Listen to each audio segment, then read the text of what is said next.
मूर्ख मनवा काल की चिंता क्यों सताती है। सतगुरु अपना साथी है, सतगुरु हरदम साथी है। लेकिन क्यों सुने हम संत रामपाल महाराज का ही सत्संग, जबकि वो तो ब्रह्मा विष्णु महेश की पूजा भी छुड़वा देते हैं। चलिए आज इस सच्चाई के बारे में भी जान लेते हैं। क्या सच में वो पूजा छुड़वाते हैं या उसके पीछे भी कोई गूढ़ रहस्य है जो हमें आज तक पता नहीं है। चलिए सुनते हैं जगत गुरु संत रामपाल जी महाराज क्या कहते हैं ब्रह्मा विष्णु महेश के बारे में। संत गरीबदास जी ने सूक्ष्म वेद में बताया है, तीनों देवता कमल दल बसे, ब्रह्मा विष्णु महेश प्रथम इनकी वंदना, सुन सुत गुरु उपदेश। श्री ब्रह्मा जी, श्री विष्णु जी और श्री शिव जी तीनों देवता हमारे शरीर में बने कमल दलों में, कमल चक्रों में बसे निवास करते हैं। इसीलिए सर्वप्रथम साधना स्तुति इनकी करनी होती है। इनके ऊपर की साधना तत्वदर्शी संत यानी सतगुरु से सुनो। यहाँ तो व्यर्थ में ही बहुत ज्यादा भ्रम फैला रखे हैं। कबीर परमात्मा कहते हैं, नो मन सूत उलझिया ऋषि रहे झकमार, सतगुरु ऐसा सुलझा दे उलझे न दूजी बार। अपनी सारी शंकाओं के समाधान के लिए चलिए सुनते हैं जगत गुरु तत्वदर्शी संत रामपाल जी महाराज के अमृत वचन, सभी शास्त्रों के आधार पर। सत साहेब हमें राह दिखाने लगे थे और उसी समय से आज तक बीच में अपने संत गरीबदास जी को बीच में मिले, इस भक्ति को फिर से जीवित कर गए, इस अध्यात्म ज्ञान को फिर से कभी खम्भ रोप गए। इनके माध्यम ये यथार्थ ज्ञान देख और 300 साल से अमर ग्रंथ यहाँ पढ़ा करते थे गरीबदास के 12वें पंथ वाले। मेरे गुरुदेव के अतिरिक्त किसी के पल्ला नहीं पड़ा। उन्होंने दास को दिया ये खजाना, उसके बाद गहनता से इसका अध्ययन किया, आशीर्वाद उनका रहा। आज ये खजाना खोल दिया, गुरुदेव का आशीर्वाद, कबीर साहब का वचन, 5505 कलयुग बीत चुका, तो ये खेल तो होना ही था। और यह गंगा आएगी, मोक्ष करने वाली असली गंगा ये है सत्संग। इसमें जो स्नान करेंगे, सत्संग सुनेंगे, मोक्ष तो इन आत्माओं का होगा।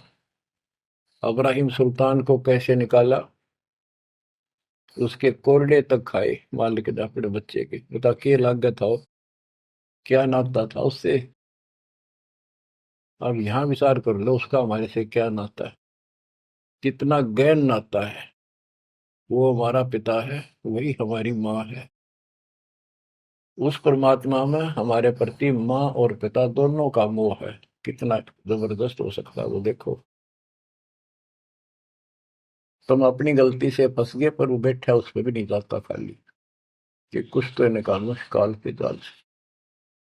आप आँख खोलो, इस मार्ग को दृढ़ता से ग्रहण करो, बच्चों वाली बातें छोड़ दो।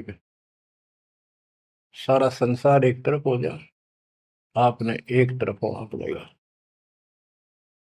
जैसे मीराबाई को कहा उसकी माँ ने, सत्संग में जाना मेरा छोड़ दे, आए मारी लोग कर तकरार, सत्संग में जाना मेरा छोड़ दे, सत्संग में जाना मेरा ना छूटे, सत्संग में जाना मेरा ना छूटे, तारी चाहे जड़ कमरो संसार, सत्संग में जाना मेरा ना छूटे। इस दशा में, इस स्थिति में आपको आना पड़ेगा। ये संसार साथ नहीं जाएगा, ये संसारिक व्यवहार आपका कति काम नहीं आऊगा। ठीक है, बेशर्म होना भी नहीं, जितना हम समाज में सहयोग कर सकते हैं उस तरफ में रहना पड़ेगा। प्यार दें सबको, नमस्कार करें, बड़े छोटे की कदर करें, अच्छा व्यवहार करें, हेल्प करें। लेकिन जहाँ अपने भक्ति में बाधा हो उस पर नमस्कार करें, हाथ जोड़ लें दूर से। बच्चों, गरीबदास जी ने बताया है, गोरख से ज्ञानी गणे और सुखदेव दती जिहान, सीता सी गो भारिया संत दूर स्थान। पुण्यात्मो,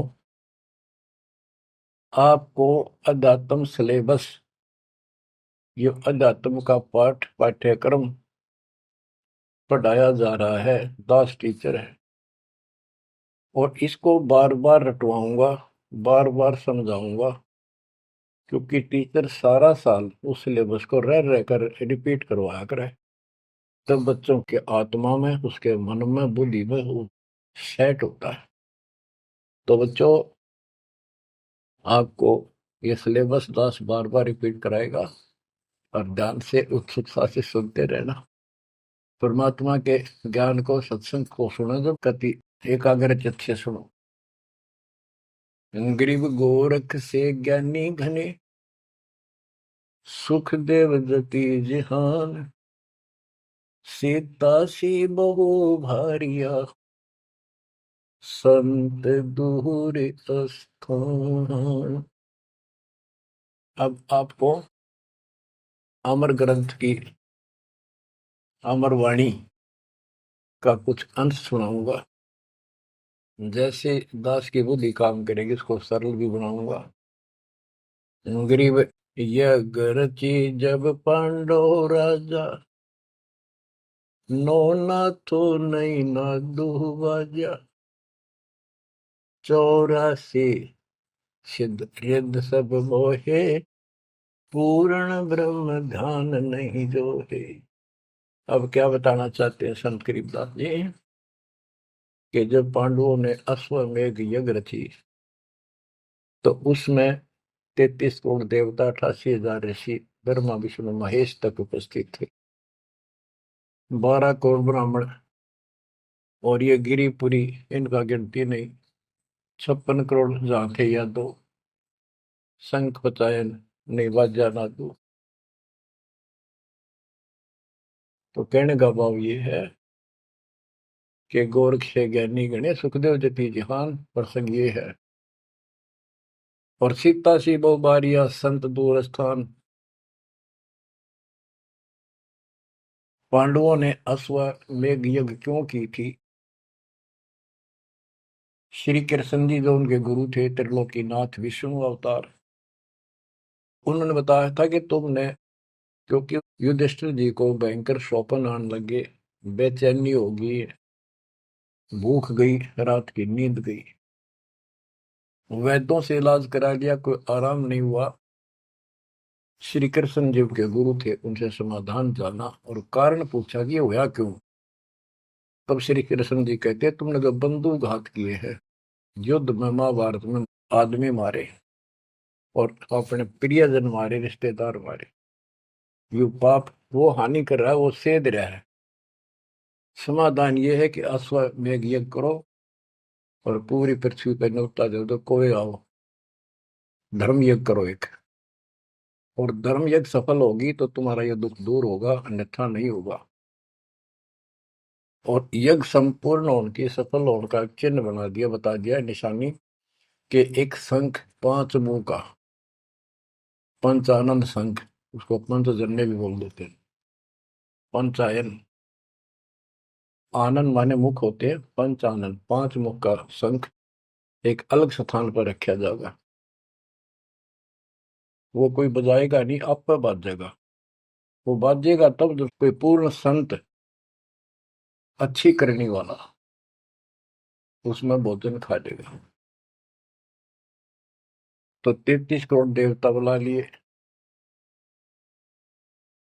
88,000 ऋषि आ गए, 12 करोड़ ब्राह्मण आ गए, तो किसी से भी शंख नहीं बजा। न्योता देने के लिए चारों पांडवों की चारों दिशा में ड्यूटी लाई थी युधिष्ठिर ने छोड़ दिया कि भी न्योता दे का निमंत्रण दो। भीम का निमंत्रण देने की जो दिशा थी, ड्यूटी थी जिस साइड में, उसमें सुदर्शन नाम के एक सुपच, जिसे आजकल शेड्यूल कास्ट कहते हैं, उसमें सुपच कहते थे, और वाल्मीकि जाति में थे वो। भीम वहां गया। भीम ने उनको निमंत्रण दिया कि भगत जी हमारे वहां आइयो, और मैं युधिष्ठिर राजा का भाई भीम हूं, और ऐसे ऐसे हमने एक अश्वमेध यज्ञ रची है, आप आमंत्रित हैं। तब सुदर्शन जी ने कहा सुपच ने कि भीम तुमने तो इतना पाप कर रखा, कसाई भी फीका पड़ गया। तुमने ऐसा जुल्म कर दिया, वो बहन आज तक रो रही है जो विधवा होगी सैनिकों की, उनके बच्चे टक्कर मार रहे हैं, माँ से पूछ रहे हैं पिताजी कब आएंगे छुट्टी। उनकी माँ एकांत में ज्यादा रो रही है, तुम बैठ के ठाठ कर रहे हो और तुम मौज कर रहे हो, तुम तो नरक में डाले जाओगे। मुझे बुलाना है, जो अश्वमेघ तुम करने जा रहे हो, ऐसी अश्वमेघ 100 का फल मुझे संकल्प करो, 100, तब मैं तुम्हारे जाके रोटी खाऊं, मैं कौन पड़े से नरक में। अब अहंकार था भीम को कि हमारी यज्ञ तो सफल होनी है, क्योंकि श्री कृष्ण जी रहे साथ। तो उस भगत को कहा कि तेने आना होता जी, फालतू ना बोले कि तेरे बिना वह काम अड़ा है, हमारे कोई आंट नहीं लगती। तो सुदर्शन जी चुप हो गए, साकट और सवान को उल्ट जवाब ना दे। जब उनका कति संपूर्ण नहीं हुआ, वो काम नहीं बना, 33 करोड़ या दो सारे आ लिए, सबने भोजन खा लिया, शंख नहीं बजा। जब एक दूसरे के मुंह को देखा, वो उपस्थित ऋषि संत देवता ये बतला रहे हैं कि इनके पाप गणे कर लिए इनने। हाँ, शंख बजेगा कहाँ से, अपने ऊपर ना लेते। अब जैसे ये माया के अंग का प्रसंग है, वाणी वो चल रही है कि इस देवी ने, इस माया ने काल के दबाव में यहाँ सबको भ्रमित कर रखा है, सत साधना करने नहीं देती, शास्त्र साधना में डरे डुबावे, कर तो काट रहा है, लेकिन यह उसके दबाव में आ गई, या क्या करे, फंस गई, इसके साथ आकर निकम्मे गए। तो बच्चों, तब युधिष्ठिर बोला महाराज हमारे पाप गणे हैं भगवान, ये तो कभी नहीं बच जाए। तो मन पता है क्या हाल हो रहा है, वो मेरे स्वप्न में भी दिखाई देते, वो बच्चे रोते हुए, उनकी विधवा रोती हुई टक्कर मार रही है। कृष्ण जी बोला भाई, इस शंख न बजाने वाला आया को नहीं। भीम को बुलाया कि बताओ इस साइड में किसकी ड्यूटी थी निमंत्रण देने की, कि भीम की थी। भीम से पूछा कि तुम ऐसे ऐसे एक सुदर्शन नाम का संत है, उसको न्योता नहीं दिया। वो बोला जी निमंत्रण दिया था, पर वो तो कुबोल आदमी है, ये बातें बोली है कि तुम पापी हो अपराधी हो, वो तो गलत बोला। कृष्ण जी बोले आपने क्या कहा। भीम बोला मैंने कह दिया तो नाना होता जी, आपने ना तो मत आइए। श्री कृष्ण जी बोले सारा काम खराब कर दिया, साधु संतों से ऐसे नहीं बोलना चाहिए, वो जो कहते हैं उसमें कोई दम हो बात में। तुम तो सारा काम बिगाड़ दिया, अब बता क्या करेगा, इतना पैसा लग गया, बात वही की वही। ओडे मुंह हो गया भीम का, कह तो माच रहा था, तक के दिफा था। श्री कृष्ण जी बोले बैठ साले, रथ तैयार करो। उस दौरान जब यह घटना घटी, उसमें परमात्मा करुणा में नाम से प्रकट थे कबीर साहब, और सुदर्शन उस करुणा में परमात्मा के बच्चे थे, शिष्य थे। सुदर्शन जी ने अपने गुरुदेव को जाके बताया कि महाराज ऐसे ऐसे वो भीम आया था, और मैंने उसको बोल दिया भाई ऐसे ऐसे कर। परमात्मा बोले बा वो यज्ञ तो उनकी पूरी हो को ना, उन तो वो सारे माया के पुजारी बैठे हैं, वह फिर आओगे, तू खिसक जाए यहाँ पे। सुदर्शन जी तो निकाल दिए, परमात्मा सुदर्शन रूप बनाकर बैठ गए। पांचों पांडव छठे कृष्ण जी गए, 1 योजन 12 किलोमीटर दूर रथ से उतर लिए और पैदल चल पड़े। जाके श्री कृष्ण जी ने दंडवत प्रणाम किया तो पांडव तापा मरे पड़े थे, पांचवा ने उन्होंने किया। तब सुदर्शन जी बोले अब सुदर्शन जी कहूंगा मैं, क्योंकि ये फिल्म है, फिल्म में जो रोल जो करता है वही बोला जाता है। सुदर्शन जी ने कहा आओ त्रिलोकीनाथ, कैसे आना हो गया। श्री कृष्ण जी बोले हे सृजनहार, हे सारी सृष्टि के रचनहार, आप जानी जान हो, ये पांडव हैं और ऐसे ऐसे ने अश्वमेघ यज्ञ की है, वो आपके बिना संपूर्ण नहीं हो सकती। आप दया करो और भीम की गलती को माफ करो। सुदर्शन जी बोले भाई मैंने जो शर्त रखी थी वह पूरी कर दो। भीम ने पूछ लो क्या शर्त थी मेरी, वह जी पता है हमारे को। तो श्री कृष्ण जी ने कहा कि संत मिलन को ऊंचा लियो, तज माया अभिमान, जो जो कदम आगे रखे, सो सो यज्ञ समान। ये देख लो किसी में इतना भी अहंकार नहीं है। आज ये कति टूटे पड़े हैं, सारा खर्च हो लिया पैसा, बात वहीं खड़ी है। और वहां से लेकर यहाँ तक हम आए हैं, जितने हमारे कदम बढ़ते हैं वो सौ सौ यज्ञ समान, वो एक कदम एक यज्ञ के समान है। अपनी सौ रख लो, बाकी हमारी जोड़ी में डाल दो, हमारा भी कल्याण हो। यानी आदिन्य का भाव संत के सामने होना चाहिए। संत के साथ भगवान होता है, भगवान को अहंकार कति पसंद नहीं। तब साधु भूखा भाव का, धन का भूखा ना, ना किसी में माँ का भूखा।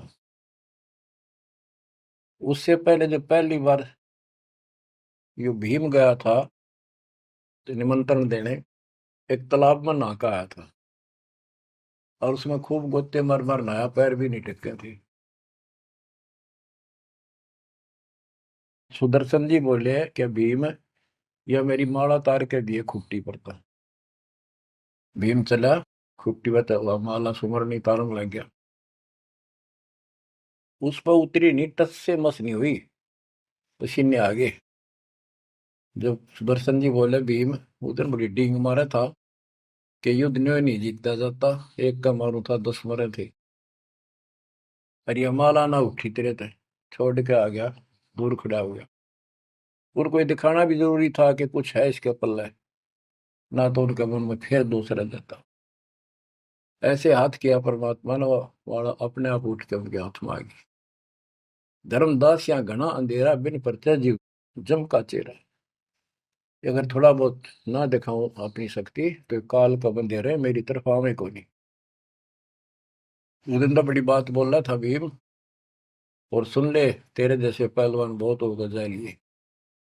जिसमें तू उस दिन स्नान करके आया था ना, वह खोपड़ी थी उस कुंभकर्ण की। खोपड़ी ये सर का ऊपर ऊपर का कटोरा, जिसमें तेरे पाँव भी ना टेके, ऐसे ऐसे होकर जा रही है बकवादी। भक्ति बिना बात नहीं बने बच्चों। तो जब परमात्मा यानी सुदर्शन जी रथ में बैठकर उनके साथ वहां पहुंचे, द्रौपदी ने देखा कि कौन सा है संत, पता चला यू एक केला यू है होगा। तो तभी उसके मत्था ठन गया कि इससे क्या होता, ये इतने ऋषि में ऋषि बैठे तपस्वी फलाना। फिर श्री कृष्ण जी ने कहा द्रौपदी बढ़िया भोजन तैयार कर, संत खाना खाओगा तेरा काम बनेगा। तो द्रौपदी ने सोचा बढ़िया भोजन बनाऊं, कई प्रकार के पकवान बनाकर थाली में नारी नारी कटोरिया में रख कर दिए। पर सुदर्शन जी जो है वह 5 ग्रास खाते थे। वो अपने मनमुखी होते पर रोल उसी का करना था परमात्मा, ये कुछ भी करते रहो, भक्ति ठीक करो बस। तो उनमें सब में से थोड़ा थोड़ा मिला के इकट्ठा कर लिया, खिचड़ी ही बना ली, कति रला दिए कि सारे पकवान वहां मिल जाए और सबका भोग लग जाए। द्रौपदी मन में सोच रही थी, मैंने 1 घंटे तक आंख पड़वाई दूं मैं और इतने बड़ी आइटम बनाए। अक्षंत खाओगा, रंगुली चाटेगा, हर सरा होगा किसने बनाई है सब्जी रोटी। और इसने कुछ करना आता ना और ना शूद्र का शूद्र, ये कहाँ के शंख बजाएगा ये। अब परमात्मा ने यानी सुदर्शन जी ने 5 ग्रास खाए, 5 बार शंख बोला। वो युधिष्ठिर जी बड़े खुश हुए, कृष्ण जी से कह रहे आपने बड़ी दया करी, बड़े महापुरुष खोज के लाए, हमारा तो काम बन गया। कृष्ण जी बोले नहीं बना, ये तो शंख कंटिन्यू बजना चाहिए था, अखंड, और काफी देर तक स्वर्ग तक सारी पृथ्वी पे इसकी आवाज जाएगी, धीमी धीमी मीठी मीठी प्यारी प्यारी, तब सफल होगी। युधिष्ठिर बोले हे भगवान, अब कौन रह गया, किसको फिर दास क्या दे सकता उनके आगे। लेकिन हमारी बुद्धि काम नहीं करे थी कि सच में सारी बात सच्ची है जो कबीर साहब बता रहे। धर्मदास जी बताते थे मैं आंखों देख आया हूं ये भगवान है, लेकिन उनकी कौन विश्वास करा था, एक आदमी की। अब सारे प्रमाण दिखा दिए। गरीब इश्क अल उस रब दा, संतों ही दे नाल, अमर पटे जिन दे लिखे हैं लालों दे लाल।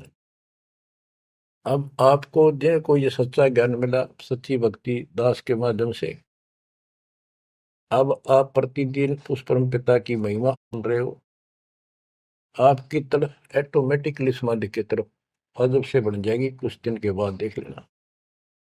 क्योंकि आपको पता चलेगा कि जिनको हम अपना मान रहे हैं ये अच्छी बात है, हमारा परिवार है, नाम ले लिया ही तो हम सारे उस मालिक के हो गए।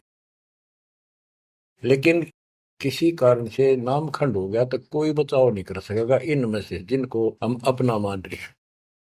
जैसे आपको बता, प्रधानमंत्री आपका कति खास मित्र हो, रिश्तेदार है, लेकिन जब काल का अटैक होगा वो नहीं बचा सकता कति भूल के भी, स्वप्न में भी ना सोचियो, वो आप मारा जाएगा कभी। तो इस तरह की बातों से आपको परमात्मा के प्रति तड़प बढ़ेगी।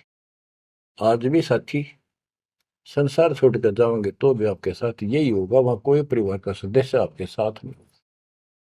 तो इस तरह के ज्ञान से आपका इश्क, आपका प्रेम उस रब में, तत्व ब्रह्म में बढ़ेगा। क्योंकि ब्रह्म परमात्मा का पता चल गया कि परम अक्षर ब्रह्म ये सारी सृष्टि का मालिक है, सबका धारण पोषण करने वाला और पाप क्रम के काटने वाला, हमारी आयु बढ़ाने वाला, दुखों को दूर करने वाला, जन्म मृत्यु के कष्ट को समाप्त करने। परमात्मा की कथा सुनो, परमात्मा की कथा की चर्चा करो। इसके अतिरिक्त जो भी बातें करते हो, सुनते हो, वह सब व्यर्थ है। ऐसे ही आध्यात्मिक वीडियो देखने के लिए हमारे चैनल विश्व विजेता संत रामपाल जी महाराज को सब्सक्राइब करें। बोलो सतगुरुदेव की जय।